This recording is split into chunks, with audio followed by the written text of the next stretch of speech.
Olá, amigos internautas. Este momento em que nós aqui nos apresentamos novamente com um breve documentário a respeito de algumas questões dentro do movimento espírita, práticas não espíritas. De tempos em tempos surgem no movimento espírita algumas práticas esdrúxulas. Isso quer dizer, práticas que não são espíritas, que são introduzidas na casa espírita. E estas práticas vêm, às vezes, depor contra a própria doutrina espírita, a pureza de nossa queridíssima doutrina espírita.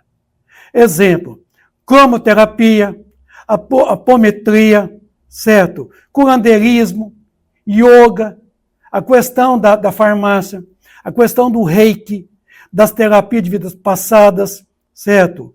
E de tempos em tempos nós temos esse modismo. E como não poderia deixar também, agora surge de novo teologia espírita, insistentemente. Uma tentativa de introduzir novamente no movimento espírita uma proposta dizendo que é teologia espírita. Aonde está escrito isso, meu amigo? Aonde? Teologia espírita?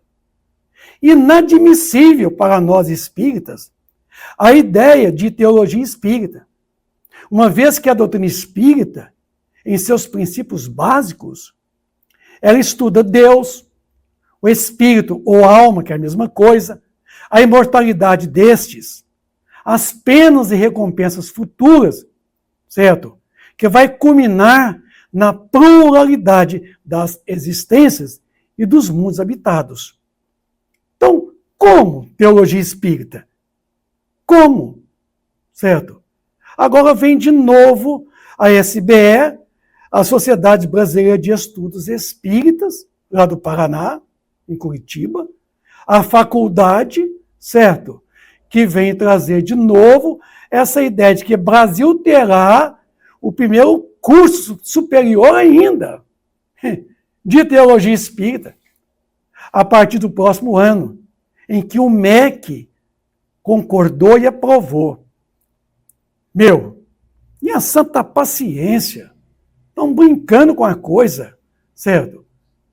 Brasil terá o primeiro curso superior de teologia espírita a partir do próximo ano? Da onde? Viu? Então, essa proposta não é espírita. É uma proposta pessoal de membros do SBE, a de Curitiba, Paraná. Faculdade Doutor Eocárdio José Correia. Pode até acontecer lá. Não tem a menor dúvida. Porque o movimento espírita é independente. Cada um age conforme acha que está certo. Mas é importante a coerência doutrinária. Então, não existe essa proposta. Teologia espírita. Porque a palavra teologia, ela vem do grego theos, que quer dizer Deus. E logia quer dizer ciência. Logo, teologia significa ciência de Deus, o estudo sobre Deus. E a doutrina espírita, ela não estuda somente Deus. Ela estuda Deus, certo? A alma ou espírito, a sua imortalidade, tá? As penas e recompensas futuras, que normalmente vai culminar na pluralidade das existências, e não de vidas, e dos mundos habitados. Então, basicamente, a teologia, ela estuda a existência de Deus, suas ações, assim como a relevância das fontes e informações ao longo dos séculos e mais séculos, sobre as mais divindades de inúmeros tipos de credos, certo? Então, a teologia era uma proposta do catolicismo, especificamente, e não dos espíritas, e não da doutrina espírita. Em nenhuma obra espírita fala de teologia. Menos ainda de teologia espírita. Tá? Porque ao longo dos tempos se acreditou muito no antropomorfismo, que é Deus na forma humana. E é o contrário, que é o homem criado à imagem e semelhança de Deus. E não Deus à imagem do homem e semelhança do homem. Tá? É o Deus antropomórfico, que dura em algumas certas culturas.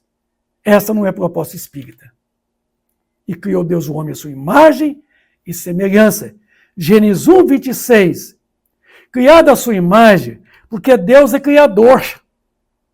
E criando nós o elemento inteligente, ou o princípio inteligente do universo, ele o criou co-criador em plano menor. Que quando este atinge a angelitude, espírito de primeira ordem, ele passa a ser co-criador em plano maior. Semelhante, porque Deus é perfeito. E sua obra há que ser perfeita. E aí, a nossa condição é nós somos seres perfectíveis. Nós trazemos a perfeição potencialmente para ser desenvolvido por nós mesmos. Ao longo dessa trajetória, pelo progresso intelecto moral, e chamamos de evolução. Agora, é inconciliável a ideia de teologia espírita, pois a própria doutrina espírita tem como princípios básicos Deus, espírito, alma, imortalidade destes, penas e recompensas futuras, que significa a pluralidade das existências e dos mundos habitados. Está aqui, ó. Os princípios básicos da doutrina espírita. Ela não estuda somente Deus. Então, ela não é teologia. Ela não tem teologia. Ela estuda Deus, o espírito, a alma, a imortalidade destes, as penas e recompensas futuras. É isso que nós temos que entender. Essa é a proposta espírita. Tá? Então, a grande dúvida que para sobre o movimento espírita é essa ideia esdrúxula de teologia espírita. É mais um modismo, inspirado pela faculdade do doutor Leocádio José Correia, em Curitiba, no Paraná. O pessoal do SBE, a Sociedade Brasileira de Estudos Espíritas, que eu conheço, uma boa parte do pessoal de lá, são pessoas até muito estudiosas, e assim, trazem grande contribuição para o movimento espírita brasileiro, mas que ainda não entenderam e não situaram ainda que a doutrina espírita não tem teologia e jamais, certo, adentrará. Mas se adentrar, vai sair, porque toda árvore que meu pai não plantou será arrancada e atirada fora. Então, filosofias apócrifas, práticas esdrúxulas, a gente vai banindo do movimento espírita paulatinamente. Tá? Por que eu estou falando isso? Porque o conhecimento humano, ele parte do empirismo. O que é o empirismo? É a busca do conhecimento através dos sentidos físicos. Então, de acordo com os empiristas, aliás, o conhecimento se dá a partir da experiência do sensível, da utilização dos 5 sentidos que o conhecimento adquire do exterior para o interior, ou seja, a partir do obtido a experiência, certo? Formula-se seu conhecimento sobre determinada situação. Então vamos lá. O conhecimento humano se dá através dos sentidos físicos. Visão, audição, o olfato, o paladar e o tato. Nosso conhecimento se fundamenta da reação da dialética, certo? Do objeto-sujeito. Surgiu lá entre os grandes filósofos pré-socráticos. Tá? Conhecimento se dá através da relação do objeto-sujeito, o sujeito-objeto. Deus não pode ser concebido pelos sentidos humanos, sentidos físicos. Não pode ser conhecido pelo fundamento do conhecimento humano, que se baseia na relação do objeto e o sujeito. Então nós não podemos conhecer Deus pelo conhecimento que nós temos das coisas, porque Deus não é coisa. Nós também não somos coisa, nós somos sujeito. Agora, Deus é inteligência suprema, causa primeira de todas as coisas, e não causa primária. Fala Emmanuel no livro Pensamento e Vida, capítulo 1, que o reflexo, tá, esboça a nossa emotividade. A emotividade plasma a ideia comanda e determina a atitude e a palavra, que comandará as nossas ações. É assim que funciona. É o objeto e o sujeito. Deus não é objeto. Deus não é sujeito. Então nós não podemos conhecer Deus. Nós podemos sentir. Conhecer não. Tá? Porque nós temos a memória visual, a memória auditiva e a memória motora. Tá? Então podemos canalizar pelo nosso olhar. Isso. Então, o olho humano é comparado como se fosse uma grande máquina fotográfica que capta a imagem, que o cérebro forma a imagem, e nós, então, sentimos, certo? A imagem que o nosso cérebro formula. Então, o conhecimento vem através da relação do objeto-sujeito. Se Deus não é objeto, não é nem sequer sujeito, como é que nós podemos conhecê-lo? Então, como é que teologia pode defender a tese de conhecer Deus? Estudar Deus. O que nós podemos saber de Deus, o que ele não é. Agora, o que ele é, não tem jeito. Pelo nosso conhecimento, não. Então tá aí, ó. É o sujeito, objeto e sujeito. Então vamos lá. Livro dos Espíritos, pergunta 1. Que é Deus? Qual foi a resposta? Deus é a inteligência suprema, causa primeira de todas as coisas. Viu agora? Ele não falou que Deus é espírito. Ele não falou que Deus é luz. Ele não falou que Deus é um clarão, um raio. Ele não falou que Deus é espírito. Ele não falou que Deus é amor. Bom, aí você pegou pesado, Vicente. Deus não é amor? Não. Porque amor é lei. E Deus não é lei. Lei é o que ele estabelece para nós. E depositou em nossa consciência. Tá? Mas Deus manifesta através do amor, o que é diferente. Ele não é o amor. Mas ele manifesta através do amor, porque Deus manifesta aos homens através das próprias leis, que ele criou para regular a harmonia do Criador com a criatura com o Criador. Se assim não fosse, não haveria a imanência e a transcendência do Criador. Viu? Então, quando falamos de que Deus é a inteligência suprema, não podemos esquecer de que a inteligência se trata de substantivo, sendo causa primeira e não primária. Que está errado quando fala causa primária. E a maioria das traduções está primária, está errado. Pois o objetivo aqui, primeira, faz uma grande diferença com o outro adjetivo primária. Vejamos então essa pequena diferença. Causa primeira é substantivo feminino. Tá? Primeiro, o adjetivo que revela supremacia, tá? Relativa a outros. Fundamental, principal. Vamos falar então de causa primeira no advérbio. Antes de tudo ou de todos, é Deus. De forma antecipada. Primeiro que, antes que, primeiro que tudo, antes de mais nada. Viu? Então, percebam vocês aqui agora a questão de causa primeira, certo? Que é diferente, viu, agora, que falam primária. Não é primária, é primeiro. Porque primeiro significa de quê?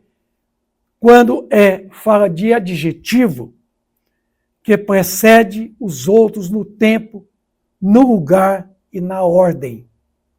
O melhor, o mais notável, através do qual algo se inicia, inicial, tá? Filosofando, causa que seria a origem do encadeamento de causas e efeitos. Isto é, de todo o universo. Causa primeiro. Ou primeira. E a questão do primário, certo? O adjetivo, que está em primeiro, principal, fundamental, relativo aos tempos primitivos. Primitivo, original. O significado do primário, seu adjetivo, e é um substantivo masculino, no caso aqui, que está primeiro, que pertence ao ensino de primeiro grau, escola primária, ou aquele que tem pouca cultura, limitado, estreito, medíocre, mentalidade primária, é um primário. Na geologia, é a era primária, ou era paleozoica, segunda divisão dos tempos geológicos, posterior ao pré-cambriano. Setor primário, conjunto de atividades econômicas, produtores de matéria-primas, agricultura, indústrias extrativas. Então, a questão não é causa primária. Por exemplo, é muito comum falar assim, meu filho está estudando na escola primária. Ele está no estudo primário, certo? Então, não quer dizer o primário que é o primeiro. O primário quer dizer o seguinte, que é aquele que, de certa forma, ele está mais primitivamente falando, certo? Ele está na escola primária, escola de primeiro grau, inicial, atrasado ainda em relação ao curso acadêmico, à faculdade, o curso superior. Então, Deus é inteligência suprema, causa primeira. Quando falamos que Deus é inteligência suprema, não podemos esquecer de que a inteligência se trata de substantivo, sendo causa primeira e não primária, que está errado, pois o adjetivo aqui, primeira, faz uma grande diferença com o outro adjetivo primária. Veja, então, essa pequena diferença aí. Então, na sequência normal, substantivo mais o adjetivo, dá a noção de que o adjetivo possui o valor objeto, coisa. Noite escura, dia triste, rapaz bom, Campos Verde. Deus não é coisa, certo? Deus não é coisa. Deus não é espírito, certo? Como já comentei. Então, nós não podemos dizer que Deus é causa primária, viu?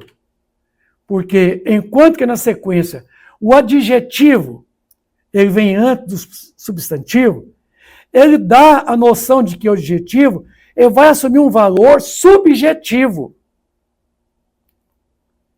Escura noite, triste dia, bom rapaz, verdes campos. Ou assume o sentido figurado, que seria para dizer o seguinte, um grande homem. É uma grandeza figurada, um homem grande, quer dizer, grandeza material. Uma pobre mulher, uma mulher infeliz, uma mulher pobre, uma mulher sem recursos. A antecipação do adjetivo torna o enunciado mais enfático, ele qualifica, certo? O substantivo, o adjetivo. Viu agora? Então, aqui agora é uma visão nova de Deus, porque Deus não é causa primária, conforme se fala, é causa primeira, que antecipa, que está antes de tudo, de todos, inicial, que deu origem, o resultado. Então tá aí, ó. Primeiro adjetivo, que revela supremacia. E Deus é supremo, relativamente a outros. A criação, fundamental, principal, certo? E o mais antigo, primitivo inicial, primogênito, rudimentar, viu? O advérbio, no caso aqui, antes de tudo ou de todos, de forma antecipada, primeiro que, antes que, primeiro que tudo, antes de mais nada, ou em primeira mão, que ainda não foi usado, que é uma novidade absoluta. Então, veja bem a colocação do substantivo e do adjetivo, certo? E do próprio advérbio. Olha o primário, que está em primeiro, principal, fundamental, relativo aos tempos primitivos. Primitivo, original. Significado primeiro, falando aqui do adjetivo, que precede os outros no tempo, no lugar e na ordem. O melhor, o mais notável, primeiro aluno da classe. Então, nós temos que prestar bem atenção que Deus é a inteligência suprema, é causa primeira de todas as coisas, e não causa primária. Tá bom?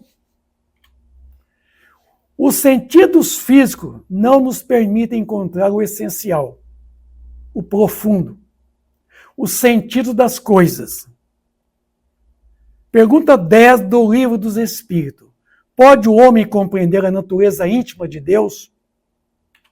Não. Falta-lhe, para isso, o sentido. Então, como é que pode ter teologia espírita?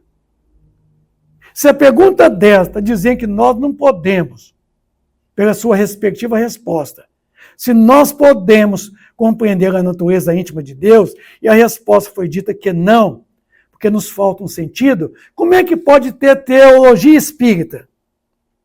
Como é que alguém sai por aí falando de teologia espírita, sendo que a doutrina espírita não estuda somente Deus?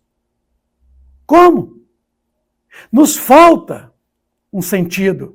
Esse sentido chama-se intuição, que nós ainda não temos, embora rudimentar em nós. Intuição significa o ato de ver dentro, percepção de verdade, sem precisar do raciocínio objeto-sujeito. Visão beatífica, visão dos bem-aventurados. Somente os espíritos de primeira ordem. Nós não temos intuição. E é somente através da intuição que nós entenderemos e compreenderemos Deus.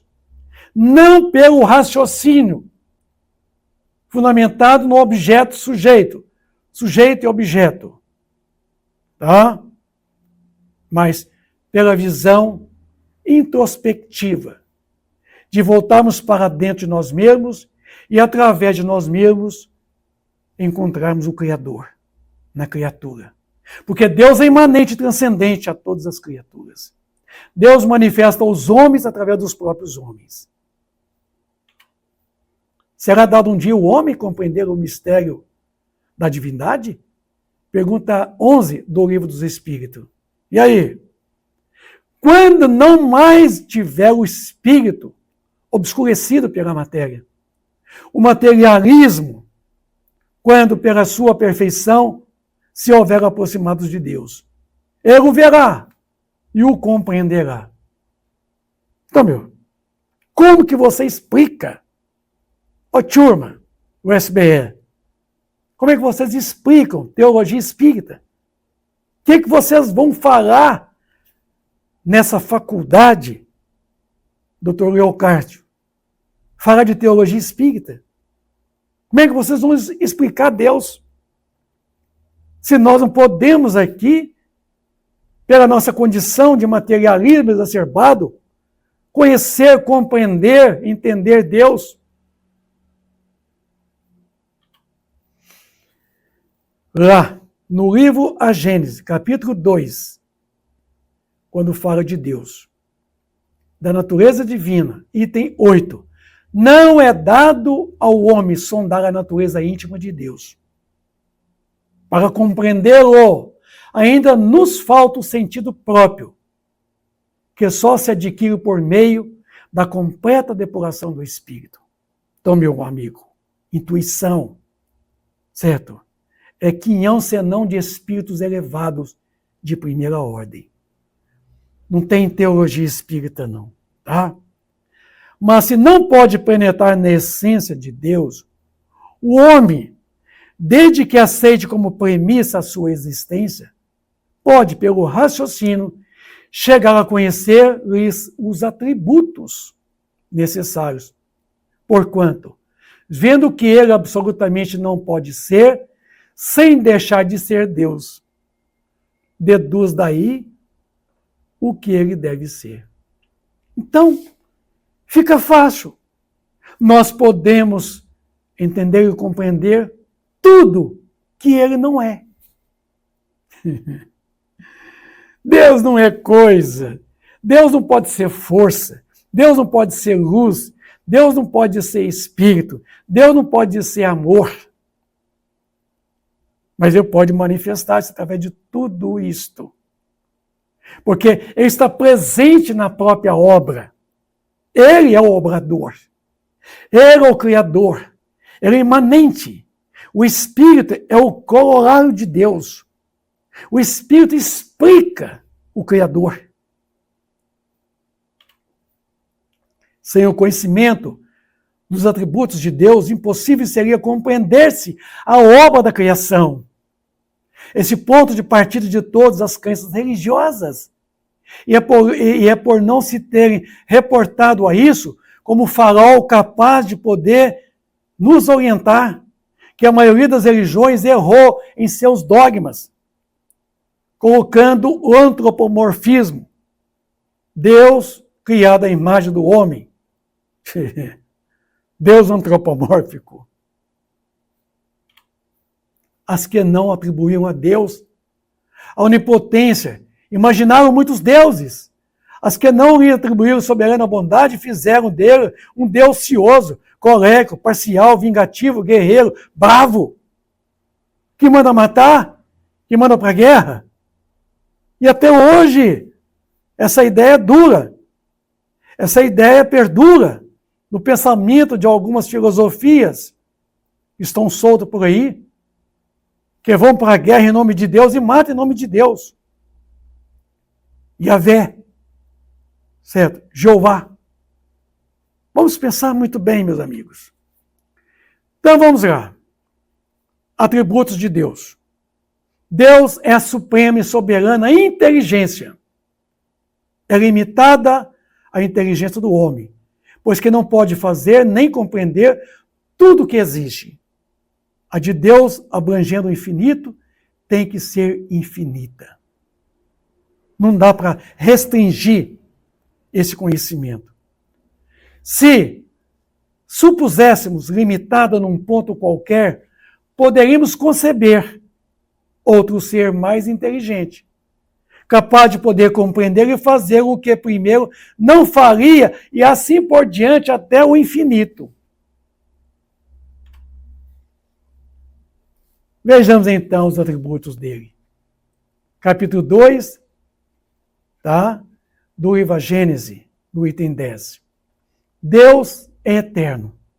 Isto é, não teve começo e não terá fim. Se tivesse tido princípio, houvera saído do nada.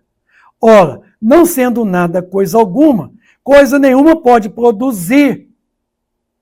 Ou então, teria sido criado por outro ser anterior. E neste caso, esse ser é que seria Deus. Esse que criou o outro Deus. Não.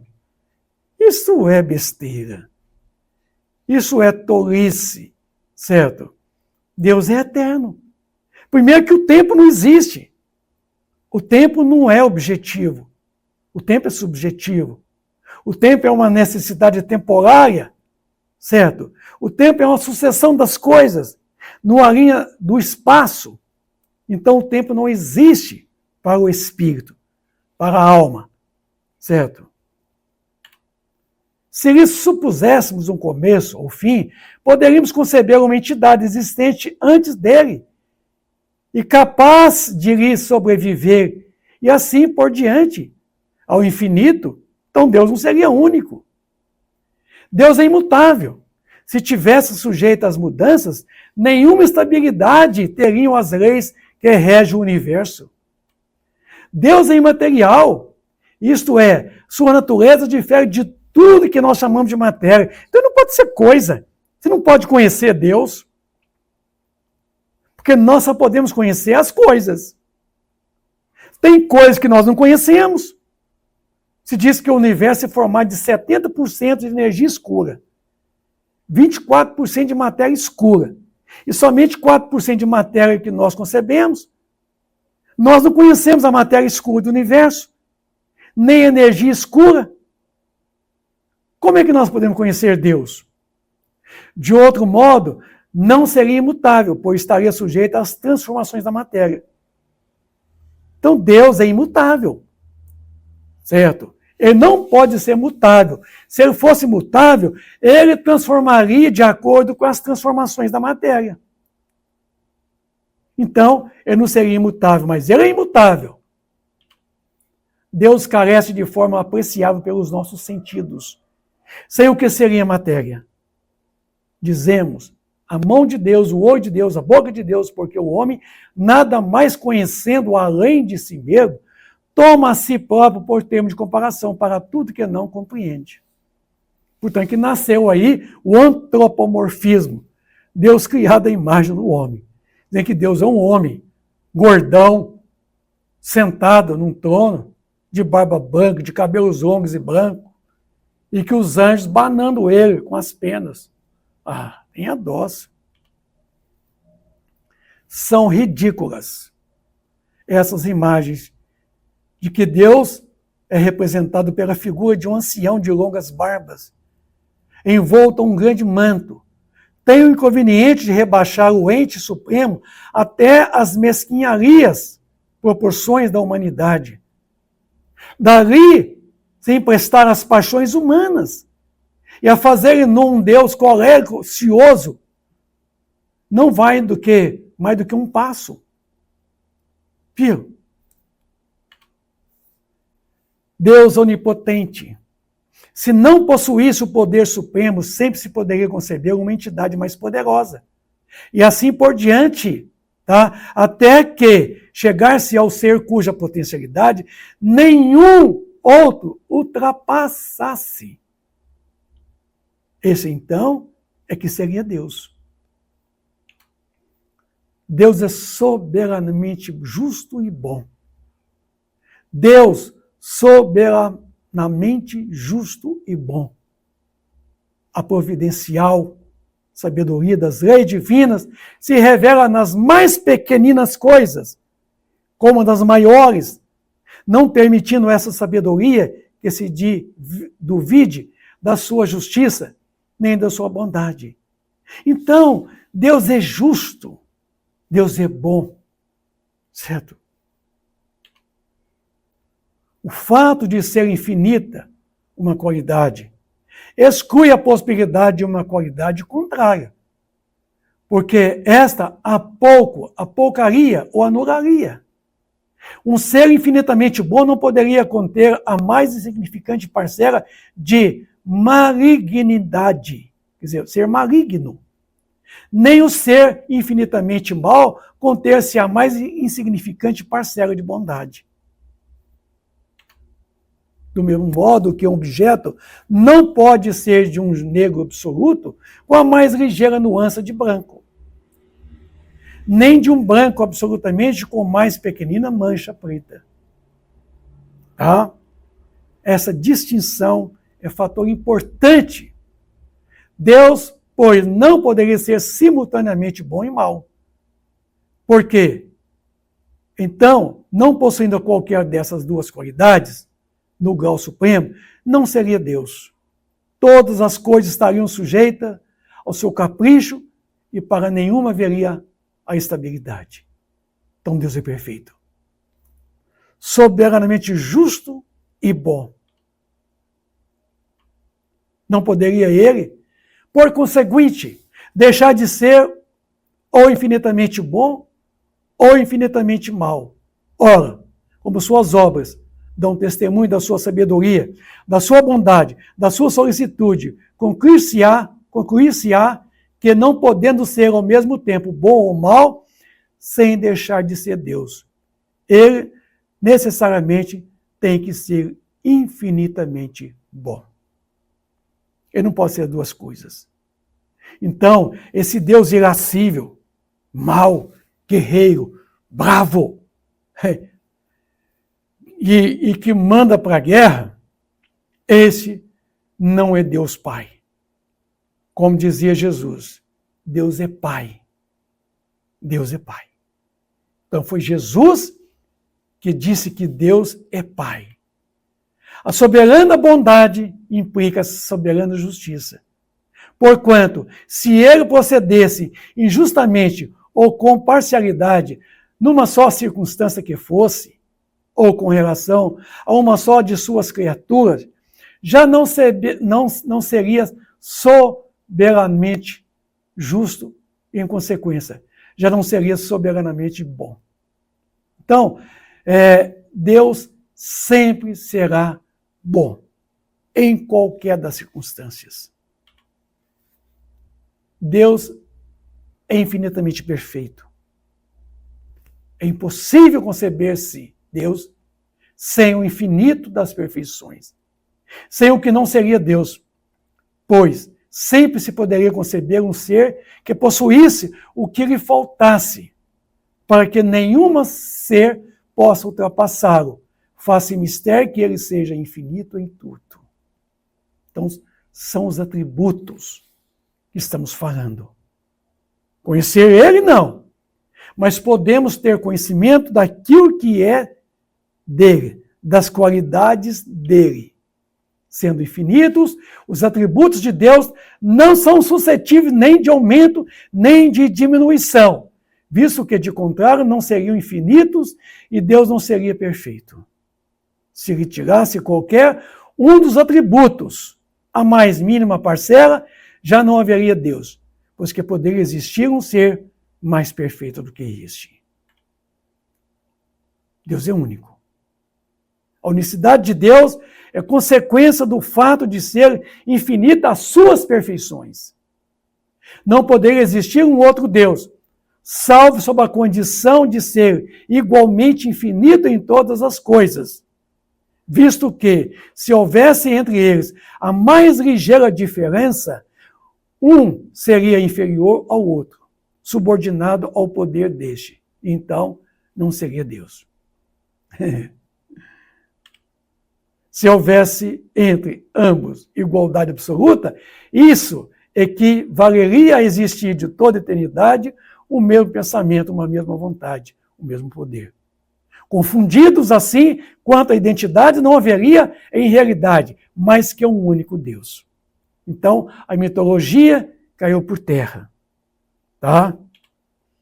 Se cada um tivesse atribuições especiais, um não faria o que o outro fizesse.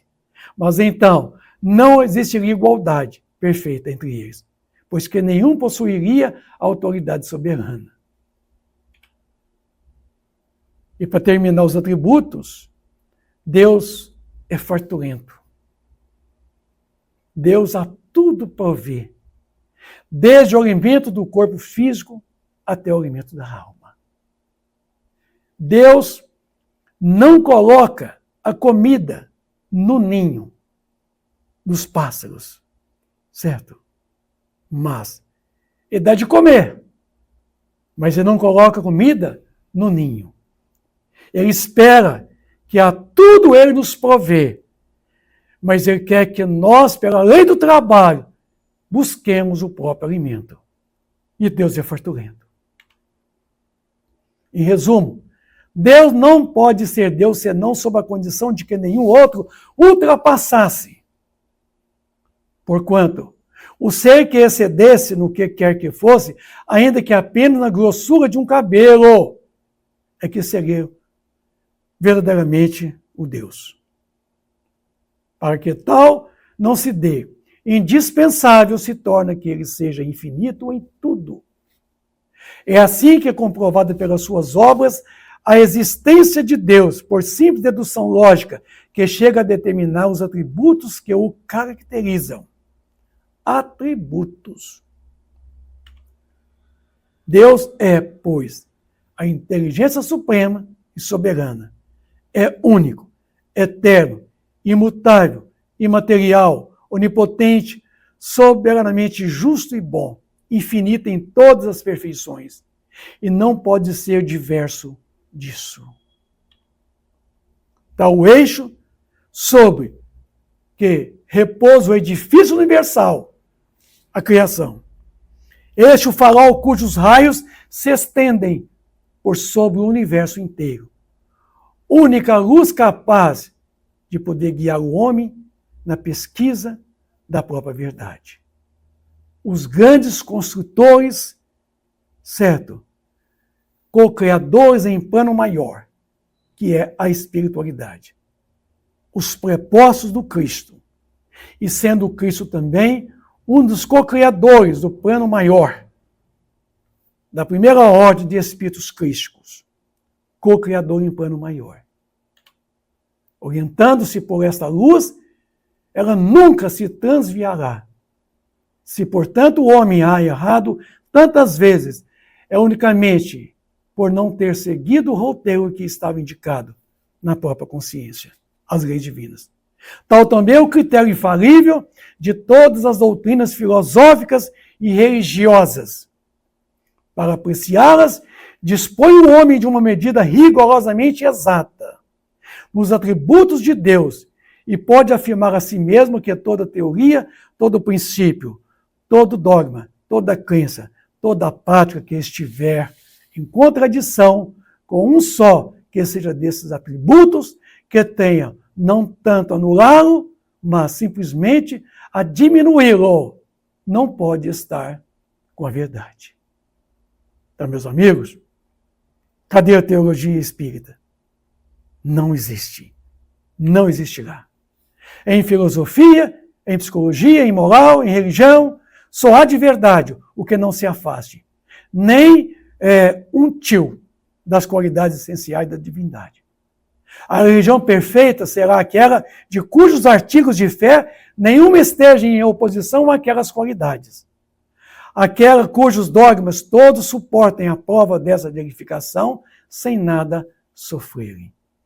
Então, nós só poderemos, deste modo, sentirmos Deus, conhecê-lo com os nossos sentidos obtusos, grosseiros, limitados, nunca. Essa é a pergunta que não quer calar. Que é Deus? Bem sabemos que nossas respostas são limitadas mediante o nosso materialismo exacerbado. Mas uma coisa é certa, se não podemos saber quem é Deus, pelo menos temos a certeza de que Ele não é.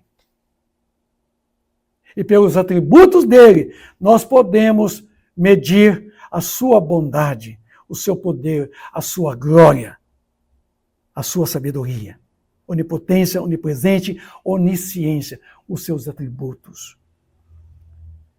Conhecê-lo, não podemos, mas podemos senti-lo. A doutrina espírita é justamente a interpretação racional do espiritismo de todos os tempos da humanidade.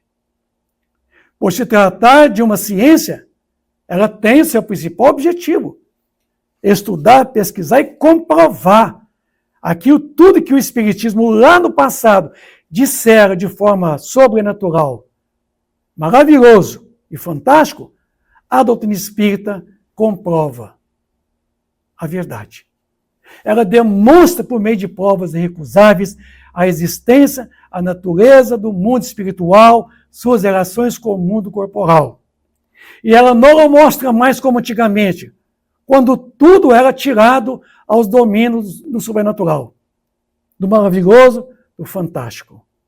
Como diz o item 5 do primeiro capítulo do Evangelho segundo o Espiritismo. O Espiritismo é a nova ciência. e não ciência nova. O adjetivo aqui, ele antecipa, ele qualifica o substantivo, certo? Então, ele dá um valor aqui subjetivo e não valor objetivo. Quando o adjetivo antecipa o substantivo, ele qualifica, ele dá o valor subjetivo. Então, vejamos nós o seguinte, o Espiritismo como sendo a nova ciência, não é outra ciência. É a mesma ciência com uma visão nova. Enquanto a ciência antiga levava somente em consideração o elemento material, a coisa, o objeto, a nova ciência, que é a doutrina espírita, leva em conta o elemento material, mas em compensação o elemento espiritual, a contrapartida. Diga agora, essa é a grande diferença.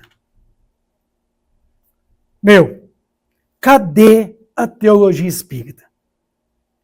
Se os princípios básicos da doutrina espírita resumem aqui agora Deus, espírito ou alma, imortalidade da alma ou do espírito, penas e recompensas futuras, que vai culminar na pluralidade das existências e dos mundos habitados, então não é estudo de Deus. Não pode ser teologia, então não existe teologia espírita. Viu? Prestemos atenção, meus amigos. Pare de inventar moda. Para de ficar aí querendo trazer para o movimento espírita modismo, inovações sem fundamentos doutrinários. Certo? O espiritismo está presente em todos os tempos da humanidade, em todas as religiões, inclusive na católica, pois essa está fundamentada nos seguintes princípios. Tá? Está na conclusão de número 6 do Livro dos Espíritos. Deus, Espírito, imortalidade, manifestações dos Espíritos, o ensinamento dos Espíritos. Viram agora? Então, a doutrina espírita é isso. É estudando Deus, estudando o Espírito, certo? Estudando a imortalidade da alma, tá? As manifestações destes, a pluralidade dos mundos habitados, das existências, tá? É um produto de ensinamento dado pelos espíritos, e não por Kardec. Então não tem kardecismo. Tem espiritismo interpretado pela doutrina, que é ciência, filosofia de consequências morais. Inconciliável a ideia de teologia espírita, pois a própria doutrina espírita tem como princípios básicos esses que acabei de demonstrar. Então, meu amigo, vai me desculpar, viu? Está perdendo tempo. Se entrar no movimento espírita, nós vamos combater. É bater com mesmo, de frente. Porque a gente não vai entrar digradiando, não. Mas nós vamos esposar a doutrina espírita como realmente ela está para nós. E em nossa exposição doutrinária vai ficar muito mais demonstrado de que teologia espírita é utopia, é mistificação, é embuste, é falsidade. Doutrina espírita não tem teologia. Doutrina espírita é ciência, é filosofia com consequências morais.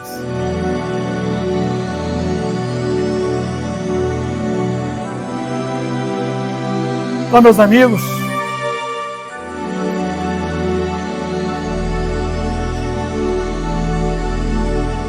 quero aqui, para finalizar, uma mensagem lindíssima.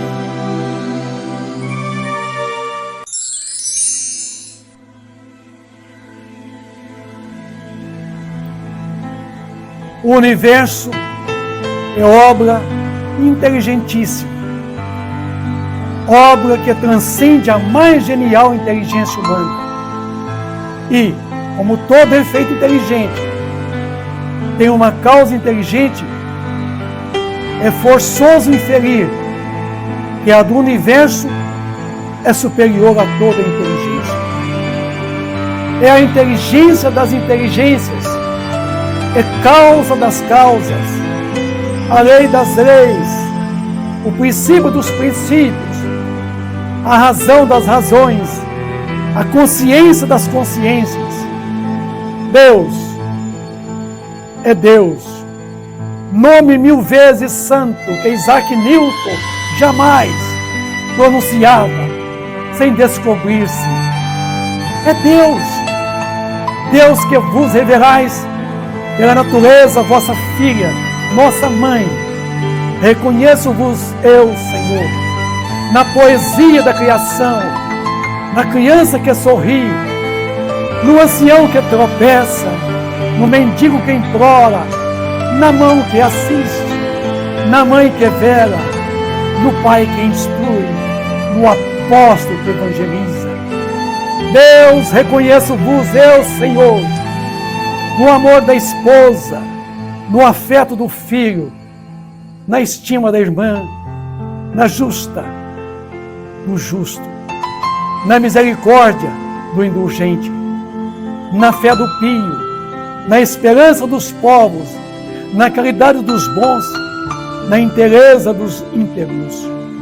Deus, reconheço-vos eu, Senhor, no estro do vate, na eloquência do orador, na inspiração do artista, na santidade do moralista, na sabedoria do filósofo, nos fogos do gênio. Deus, reconheço-vos eu, Senhor, na flor das vegeias, na relva dos vales, no matiz dos campos, na brisa dos prados, no perfume das campinas, no murmúrio das fontes, no remolejo das franças, na música dos bosques, na placidez dos lagos, na altivez dos montes, na amplidão dos oceanos, na majestade do firmamento. Deus, reconheço eu, Senhor, nos lindos antérios, nos íris multicolor, nas auroras boreais, no argento da lua, no brilho do sol, na fulgência das estrelas, no fulgor das constelações.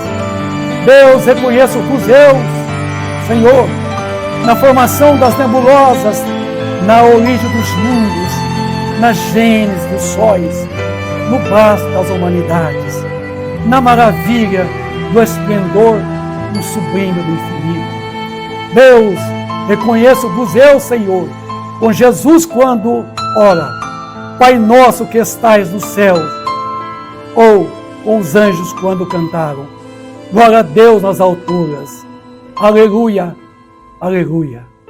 Obrigado. Amigos do Ideal Espírita, fiquem na companhia desse grandioso Pai, amantíssimo, misericordioso, bondoso e justo e bom, que nos proteja, que nos ampare sempre. Obrigado. Essa poesia é de Eurípides Barçanufo, Sacramento, 18 de janeiro de 1914. Um grande abraço à posteridade.